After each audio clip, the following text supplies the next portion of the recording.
Which entry is the best one in semi-final 2 of Melodi Grand Prix in Norway? Let's talk about it. Let's talk Eurovision.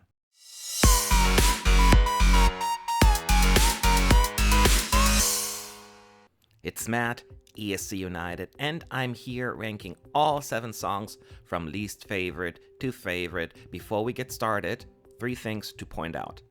Number 1, please like this video, or an angel will get diarrhea tomorrow and you don't want that. Number 2, this is another strong group, I will say, and there's not one bad entry in there. Just some that I don't like as much, but no disasters. So, great job, once again, Norway. And number 3, this is my opinion, not reflective of ESC United as a whole. Now, let's get going, let's get started.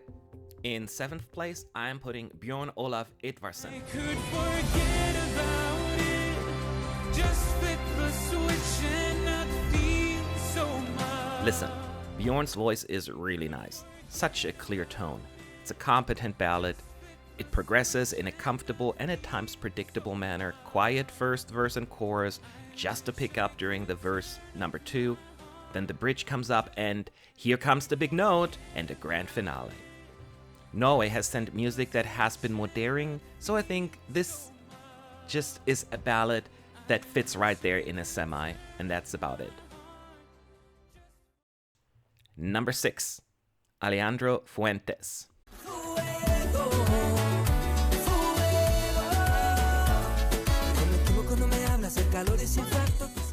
It is apparent that Alejandro has not been following the contest, otherwise he would have thought twice of sending a song titled Fuego. Now we all can't help but make those comparisons, and we all know who will win that battle, but in all honesty, this is quite nice. What I like is that it feels Spanish. Yes, I know it's Norway, but that's besides the point. Frequently we get those songs, and then the Nordic producers think, hey, let's add some wonderful pop schlager sound to it to make it even more fun. I'm so glad they stayed away from that. It's not winning material, at least I think it's not. I said this before, and that statement backfired big time. In 5th place, LA.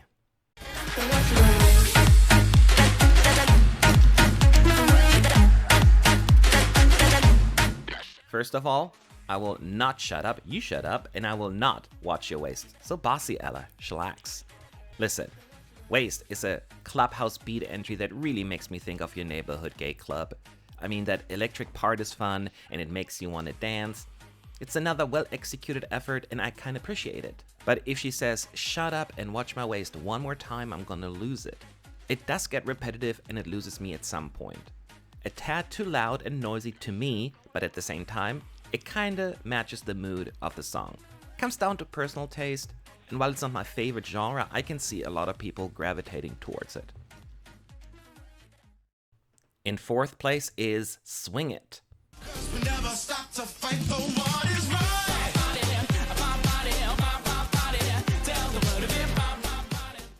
And this is way better than the little snippet made me to believe. Definitely the most fun and uplifting song in the running. I have a big appreciation for it.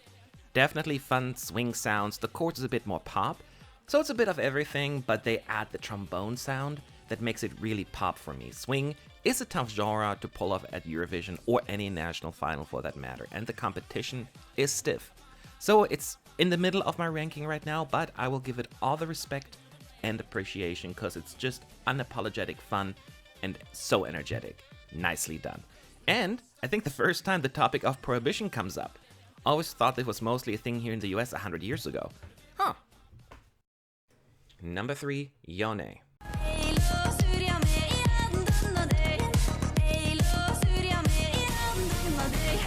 So, another entry that will strongly rely on autotune, at least we have it in MGP this year, right?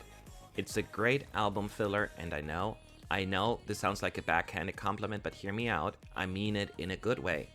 It's a niche favorite, like mainstream lovers may not quite be as impressed, but those who appreciate a little bit more of a fun and daring approach, they could go for this. I know I would probably deduct points for lack of vocal capabilities. My favorite part of the song though is the pace. I can't explain it. It's quite fast and never really let us hanging with a random slowdown. And for me, a non-Norwegian who doesn't speak the language. This adds a little fun and mysterious touch as well. Love the female vocalist coming out of nowhere, just adding another surprise factor, and I'm here for it. So overall, another great entry. MGP, just ridiculous. Please share some of the music with some of the other nations. They really need it. Number 2, Sandra Lyng.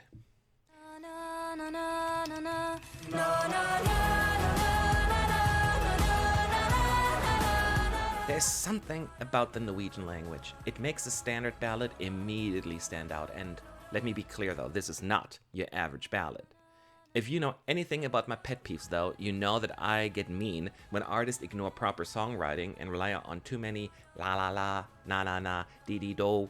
Yet here, the na na na, so effective. I still wish they could have cut back a little bit on that part, but if you have to do it, that's how you deliver.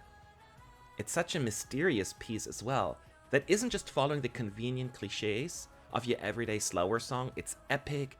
Put that in the soundtrack of some epic HBO show.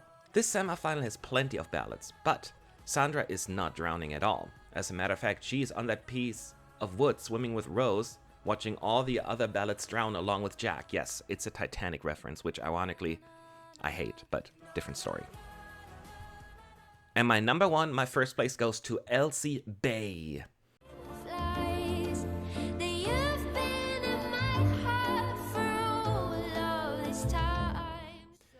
I'm still saddened Elsie didn't take the crown last year, so I'm thrilled she returns, and she does not disappoint. Love You in a Dream is in a different league. It's not just a ballad, it has class and just makes it so fascinating to listen.